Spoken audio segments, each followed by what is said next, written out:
Hello friends, so in this video I want to show you a demo of the 3D fire and smoke effect that I done in the Godot game engine.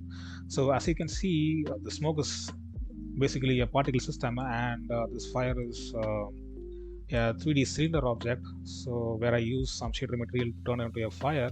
So I'll explain how the project setup is done, and before that, if you want to download this fire and smoke, I have given the link in the description. You can go and download the project. And now I explain to you how the project setup is done. So as you can see, so here this is the fire, and this is the smoke particle system, and I also given another second version of the smoke, so which will change direction. So if I simply turn off the fire, and you can see it will change the direction. So there is another version. So let me turn off this and turn on this. So how I've done this fire shader. So let me open this 3D fire scene, and if you see, so this is a 3D cylinder mesh. So you can see the mesh is so it's basically a cylinder mesh, all right? So, and what I've done is in the geometry I have added a material, so with the toon fire shader. So you can see I have the fire shader, and then the smoke shader, and then the smoke outline shader.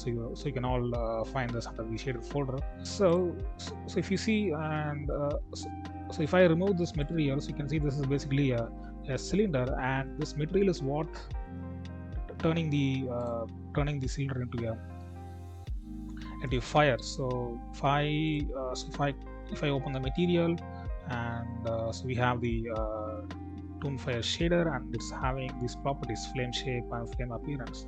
So in the flame shape, let me see full screen. So in the flame shape, you can actually control the shape of the cylinder actually. So if I change the top, I can change the top radius, I can change the bottom radius like this,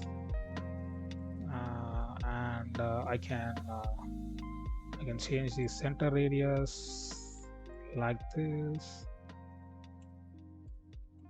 All right, you can see that. So I can change the center radius, I can read the center position like this. I can change the center position, and I can also change the cylinder height. Right, this is nice, right? And there's something called bottom curve. So I can also change the bottom curve, right? So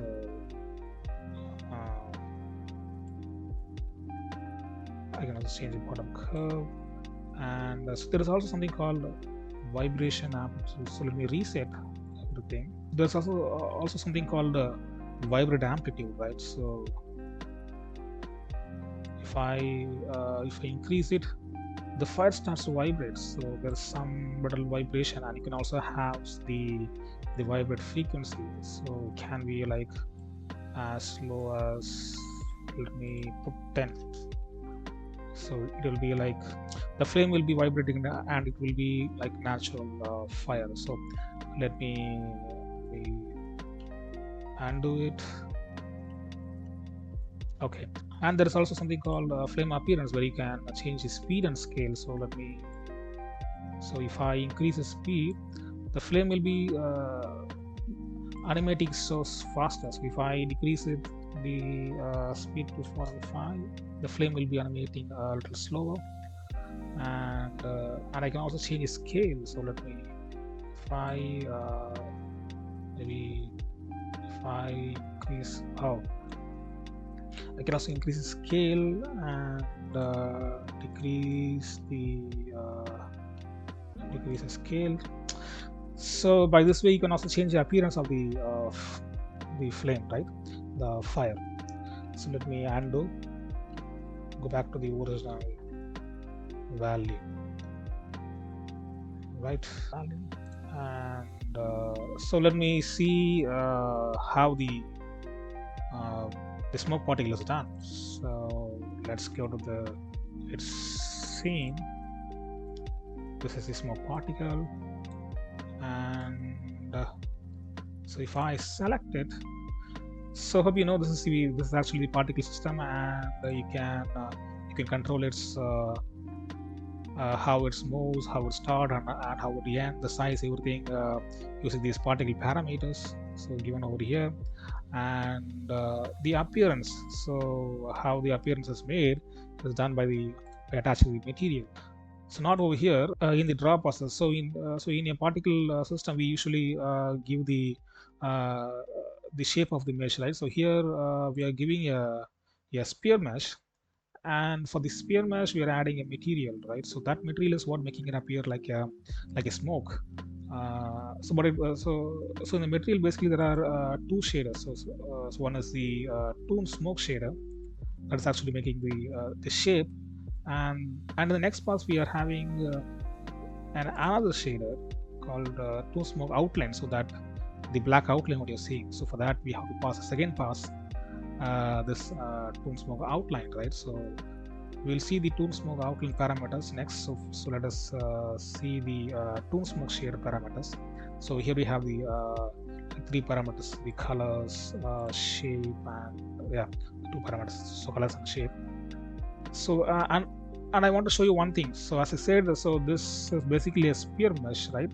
So if I remove the material, and you can see, so everything's just sphere, right? So if you go closer, it's basically a bunch of sphere, and this material is what making it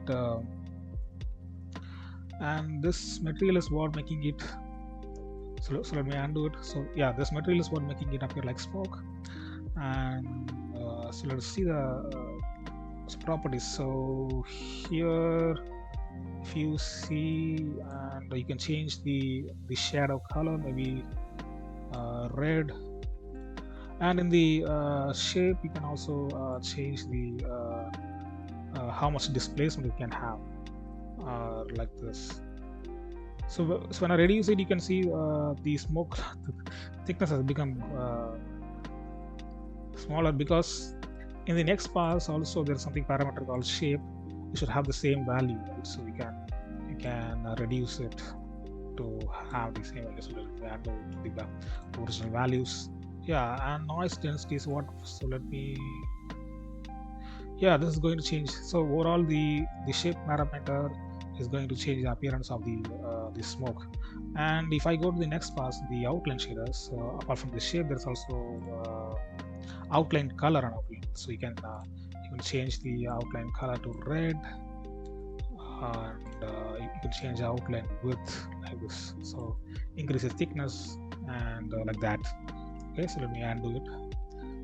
Okay, this is how the shader is working, guys. You can go to the description and download the project, and also comment me. So what are the improvements I can add to this effect, the smoke effect, and so I'll do it for you and update the project. So thank you for watching, guys. So see you later. Have a nice day.